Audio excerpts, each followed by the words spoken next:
오늘 우리에게 주시는 하나님의 말씀을 같이 읽겠습니다. 고린도전서 12장 1절부터 11절입니다. 형제자매 여러분, 신령한 은사들에 대하여 여러분이 모르고 지내기를 나는 바라지 않습니다.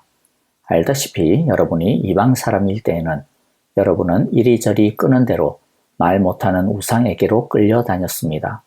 그러므로 나는 여러분들에게 알려드립니다. 하나님의 영으로 말하는 사람은 아무도 예수는 저주를 받아라 하고 말할 수 없고, 또 성령을 힘입지 않고서는 아무도 예수는 주님이시다 하고 말할 수 없습니다. 은사는 여러 가지지만 그것을 주시는 분은 같은 성령이십니다. 섬기는 일은 여러 가지지만 섬김을 받으시는 분은 같은 주님이십니다. 일의 성과는 여러 가지지만 모든 사람에게서 모든 일을 하시는 분은 같은 하나님이십니다. 각 사람에게 성령을 나타내 주시는 것은 공동 이익을 위한 것입니다. 어떤 사람에게는 성령을 통하여 지혜의 말씀을 주시고, 어떤 사람에게는 같은 성령을 따라 지식의 말씀을 주십니다. 어떤 사람에게는 같은 성령으로 믿음을 주시고, 어떤 사람에게는 같은 성령으로 병 고치는 은사를 주십니다. 어떤 사람에게는 기적을 행하는 능력을 주시고, 어떤 사람에게는 예언하는 은사를 주시고, 어떤 사람에게는 영을 분별하는 은사를 주십니다. 어떤 사람에게는 여러 가지 방언을 말하는 은사를 주시고, 어떤 사람에게는 그 방언을 통역하는 은사를 주십니다. 이 모든 일은 한 분이신 같은 성령이 하시며, 그는 원하시는 대로 각 사람에게 은사를 나누어 주십니다. 아멘. 사도 바울은 이제부터 고린도전서에서 가장 긴 내용에 걸쳐 은사에 대해 다양한 주제들을 가르쳐 주십니다.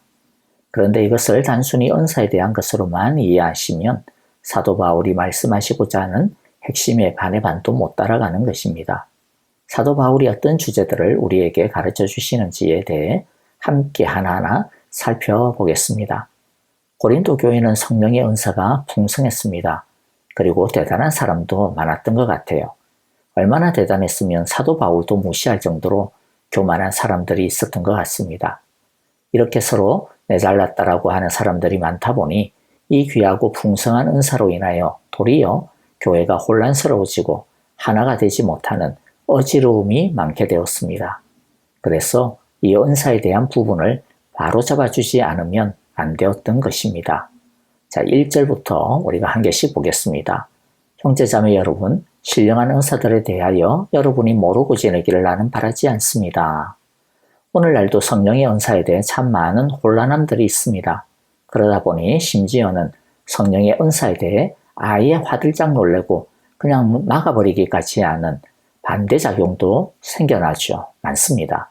이 모든 것은 결국 주관주의의 오류에 빠져 있기 때문에 생겨나는 혼란입니다. 성령의 은사를 어떤 현상이나 자기 느낌에 지나치게 치우쳐서 바라보는 것도 결국 이해의 근거가 사람들의 경험과 느낌이고요. 또 반대로 알레르기적인 반응을 보이면서 싫어하는 것도 따지고 보면 결국 자신들이 경험했던 것에 근거하는 것이죠. 그러나 우리는 우리의 경험과 느낌이 아니라 하나님이 무엇이라고 하시는가에 따라서 받아들여야 합니다. 그래서 언제나 우리는 하나님의 말씀이 가르쳐 주시는 대로 배우면 됩니다. 우리의 경험과 느낌은 하나님의 말씀 밑에다 둬야 합니다. 우리의 경험과 느낌을 가지고 하나님의 말씀을 어떤 것은 부풀리고 어떤 것은 무시하고 그렇게 해서는 안 되고요. 하나님의 말씀으로 우리의 경험과 느낌을 검증받아야 하는 것이죠. 곧 나오겠지만 겁내거나 우울해하실 필요는 없습니다. 말씀대로 해석을 했는데 그런데 왜 나한테는 이런 은사가 없지? 나 잘못 믿는 건가? 이런 걱정을 많이들 하게 되는 것 같은데 말씀대로 제대로 이해했다면 사실 그런 걱정은 할 필요가 없다라는 것을 알게 됩니다. 오히려 누가 어떤 은사를 가지고 있건 내가 어떤 은사가 있건 없건 그것은 하나도 신경 쓰일 것이 없다라는 것을 알게 될 겁니다. 은사를 가지고 은근히 비교하고 경쟁하고 또 주눅들거나 다른 사람을 쓸데없이 우러러보거나 축켜 세우는 그런 마음과 태도는요, 성경을 제대로 배우지 못한 잘못된 마음과 태도에서 나오는 것입니다. 여전히 주관주의, 즉 자신의 경험과 느낌에 사로잡혀 있는 거짓된 모습에 빠져 있는 것이죠. 사도 바울의 바람처럼 우리 모두도 신령한 은사들에 대하여 하나님께서 우리에게 가르쳐 주시는 것 그대로, 말씀에 있는 그대로 제대로 잘 배울 수 있게 되시기를 간절히 바라고 기도합니다. 사도 바울은 성령에 대해 가르치시면서 첫째로 하나님께서 우리에게 왜 성령을 주셨는지에 대한 가장 기초적인 목적을 말씀해 주십니다.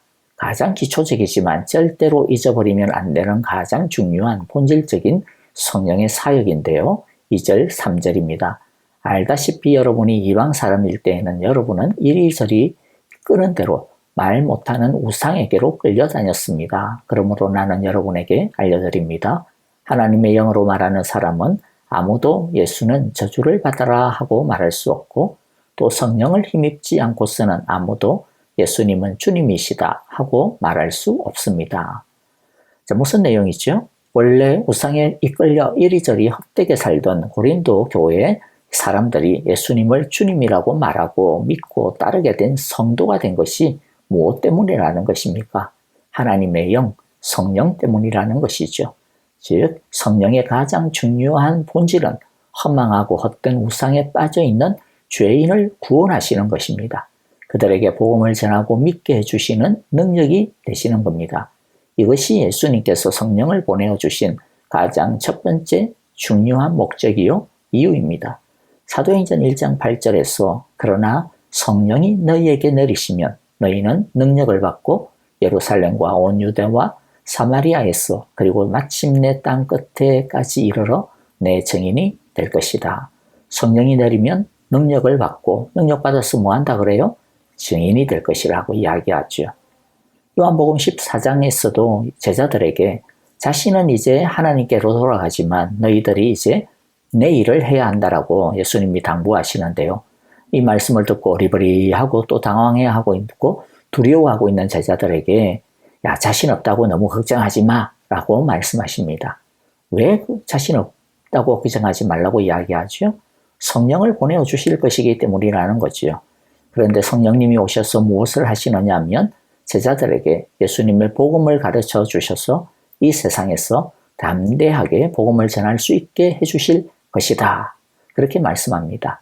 요한복음 14장 26절 그러나 보혜사 곧 아버지께서 내 이름으로 보내실 성령께서 너희에게 모든 것을 가르쳐 주실 것이며 또 내가 너희에게 말한 모든 것을 생각나게 하실 것이다.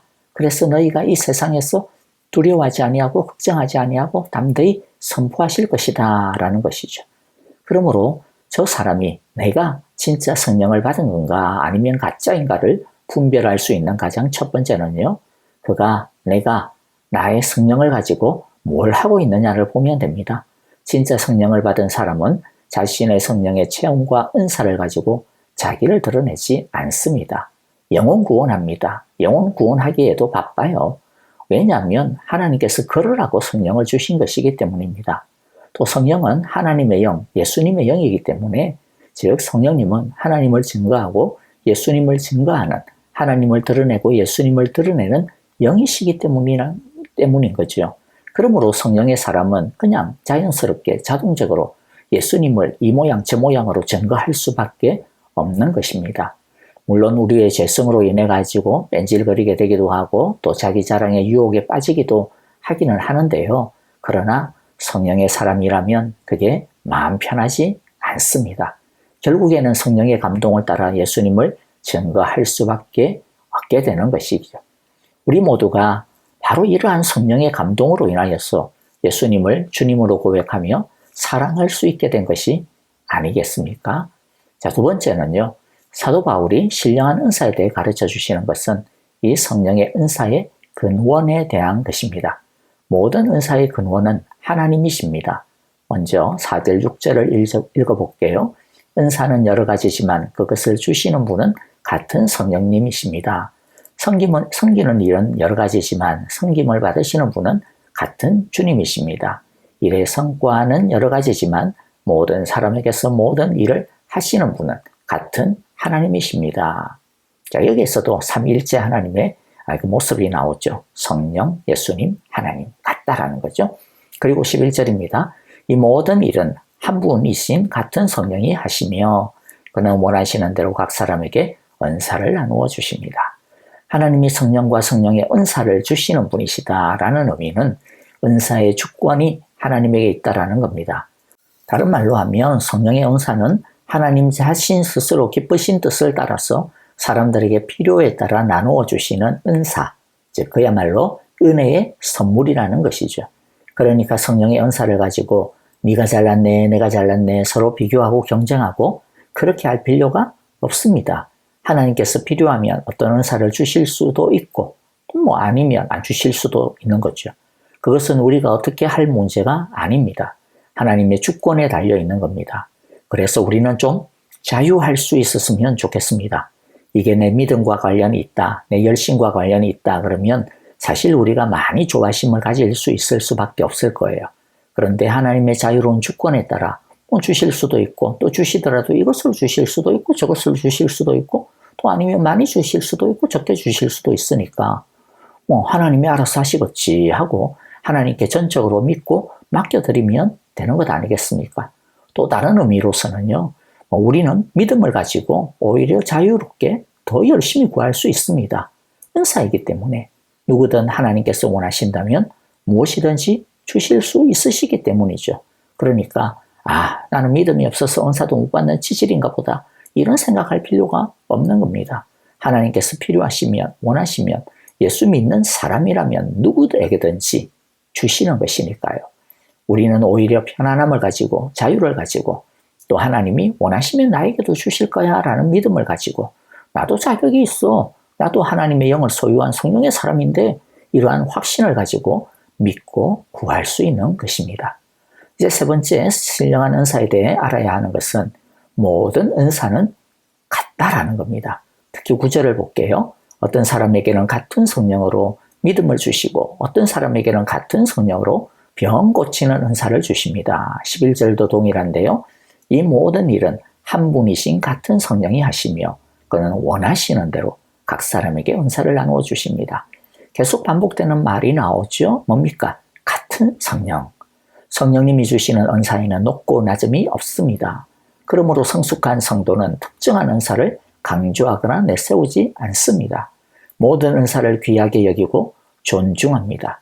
그것은 결국 그 은사들을 가진 모든 사람을 동일하게 귀하게 여기고 존중하는 모습으로 나타나는 것입니다. 그래서 진짜 성령의 사람은 교만하지 않고 차별하지 않고 함부로 나대지 않습니다. 왜냐하면 각자를 성령의 사람으로 인지하고 대하기 때문이죠. 이제 오늘 마지막 네 번째 신령한 은사에 대한 지식은요. 하나님이 각 사람에게 은사를 주신 것은 목적이 있는데요. 성도와 교회의 유익을 위해서라는 겁니다. 7절이에요. 각 사람에게 성령을 나타내 주시는 것은 공동 이익을 위한 것입니다. 그러므로 은사는 개인의 자랑이나 욕망의 충족을 위해서가 아니라 공동체의 유익을 위해 사용해야 합니다. 따라서 은사를 구하는 기도를 한다면 내가 무엇 때문에 은사를 구하는지에 대한 올바른 목적을 가지고 구해야만 바른 기도를 할 수 있습니다. 남들 다 하는 것 같은데 나만 못하네. 또는 내가 이런 은사가 있으면 뭔가 좀 쌈박하게 재밌게 열심히 좀 신앙생활 할 수 있을 것 같은데 그러한 동기와 목적으로 은사를 구한다면 그것은 사실 완전 잘못된 구하는 겁니다. 은사를 하나님과 예수님을 위해 하나님의 나라의 복음의 확장을 위해 교회와 다른 사람의 유익을 위해 하나님이 주신 은혜의 선물인 겁니다. 말씀을 마무리하겠습니다. 본문에서 바울은 지혜의 말씀, 지식의 말씀, 믿음, 병고침, 기적행합, 예언, 영분별, 방언 통역 등 대표적인 은사 9가지를 소개를 했어요. 자, 그런데 이 모든 은사는 뭐였어요? 같은 한 성령이 하나님의 그분의 뜻대로 나누어 주시는 선물이라는 것이죠. 그래서 은사에는 차등이 없습니다. 따라서 우리는 받은 은사에 대해 감사해야 됩니다. 성도는 자신의 은사를 하나님의 뜻에 합당하게 사용하되 항상 하나님 영혼 구원과 하나님 나라의 확장과 영광을 위해 그리고 그리스도의 몸된 교회와 제 지체의 유익을 위해 사용해야 됩니다. 잘못된 은사주의와 또 주관주의에서 벗어나 하나님께서 약속하신 성령의 은사를 받고 누리는 우리 모두가 될 수 있게 되시기를 간절히 기도하고 축복합니다. 자, 이제 찬양을 드리며 기도하겠습니다. 먼저 오늘 말씀 속에서 각자에게 주시는 하나님의 음성과 뜻을 따라 기도하기를 바라고요. 교회와 목장 식구들을 생각하시면서 주님 보고 기도합니다. 내일 주일 예배를 위해서 기도해 주시고요. 또 박윤경 전도사님 소천하셨는데요. 남은 장례와 또 유가족을 위해서 기도해 주시기를 바랍니다. 정계자 전도사님, 박옥자 권사님, 왕여홍, 오영자 권사님, 이두상 집사님, 그리고 조창준 장로님과 이소담 자매님의 쾌유와 회복을 위해 기도해 주시고, 양로원에 계시고 또 연로하신 어르신들을 위해 기도해 주시고요. 또 우크라이나의 평화를 위해서 기도하시고, 또 우리 사역하시는 전만규 김미정 선교사님 계속하여서 우크라이나를 위하여 사역할 수 있도록 체류 신분, 이 비자 문제 잘 해결할 수 있도록 기도해 주시기를 바랍니다. 우리 목장 선교사님들을 위해서도 계속해서 기도하겠습니다.